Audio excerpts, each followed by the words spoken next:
Hello বন্ধুরা, তোমরা সবাই কেমন আছো? আজকে আমি চলে এসেছি চানা মশলার রেসিপি নিয়ে। তো চলো দেখা যাক আমি কীভাবে তৈরি করছি চানা মশলা। এই যে দেখো, এখন আমি চানা মটরগুলো সিদ্ধ অনেকক্ষণ ভেজানো ছিল, সকালবেলা থেকে ভেজানো ছিল। এখন আমি এগুলোকে সেদ্ধ করে নেবো, নুন আর হলুদ দিয়ে সেদ্ধ করে নেবো। এই যে দেখো, এখন আমি এর মধ্যে হলুদ দিয়ে দিচ্ছি। এই যে এবার আমি নুন দিচ্ছি। এবার নুন হলুদ এগুলো যে যতটা চানা মশলা রান্না করবে সেই অনুযায়ী পরিমাণ মতো দিয়ে দেবে। এই যে দেখো বন্ধুরা, আমি পেঁয়াজ কেটে নিয়েছি চানা মশলার জন্য, আর আলুও কেটে নিয়েছি। আলুগুলোকে একটু ছোটো ছোটো করে কেটে নেবে, যেন চানার সাথে ভালো করে জিনিসটা ম্যাচ খেতে পারে সেরকমভাবে, ঠিক আছে? এই যে আলু আর পেঁয়াজ কেটে নিয়েছি, এরপরে আবার দেখাচ্ছি তারপরে আমি কি করছি। এই যে এখন আমি সিটি খুলছি, চানাটা সেদ্ধ হয়ে গেছে। এখানে আমি 4টে সিটি মেরেছি।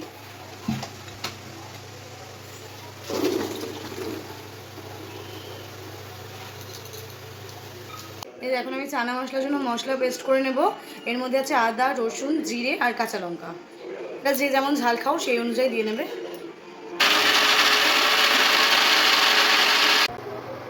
এই যে কড়াই বসিয়ে দিয়েছি, এখন আমি কড়াইতে দেবো তেল।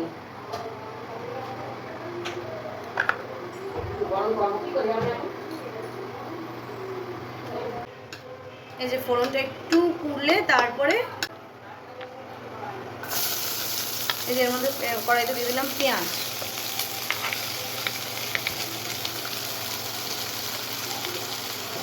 এবারে দেবো পেঁয়াজের মধ্যে নুন।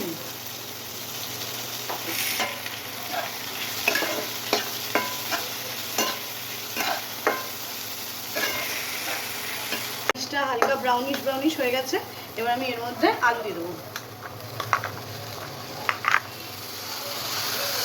আলুটা অপশনাল, কেউ যদি মনে করো আমি খাবো না, নাও দিতে পারো।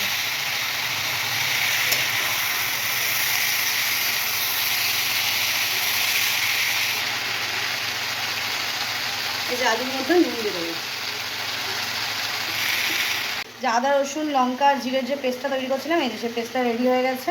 এর মধ্যে আমি শুধু এবার লঙ্কার একটু গুঁড়ো অ্যাড করে দেবো। এই যে এখানে আমি আলু আর পেঁয়াজের ভাজার মধ্যে হলুদ দিয়ে দিচ্ছি।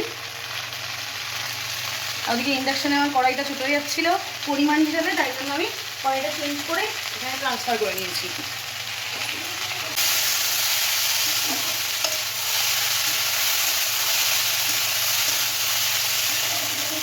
মশলার যে পেস্টটা তৈরি করেছি ওর মধ্যে লঙ্কার গুঁড়ো দিয়েছি। এবার আমি মশলাটা দিয়ে দেবো কষানোর জন্য।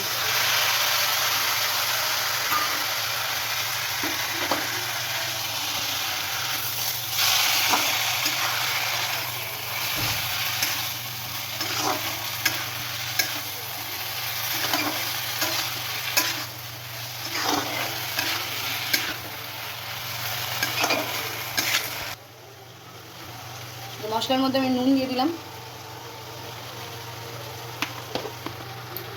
মশলা দেওয়ার পরে হলুদটা দিয়ে দিলাম। লঙ্কার গুঁড়ো আমি এবার ছোলাটা দিয়ে দিচ্ছি। কষানো আলু এবং মশলা দিয়ে কষানোটার মধ্যে ছোলাটা দিয়ে কিছুক্ষণ কষাতে হবে।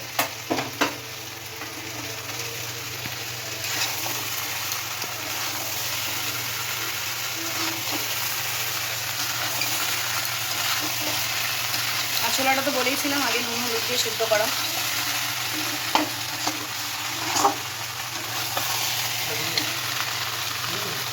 এই যে দেখো, এটাকে এবার ভালো করে কষাতে হবে। কিছুক্ষণ কষানোর পরে তারপরে জল দিয়ে দিতে হবে ঝোল করার জন্য। এবার সেটা গরম জল দিলে সব থেকে ভালো হয় কাঁচা জল দেওয়ার থেকে। গরম জল করে নিয়েছি, এটাকে এবার ঢেলে দেবো।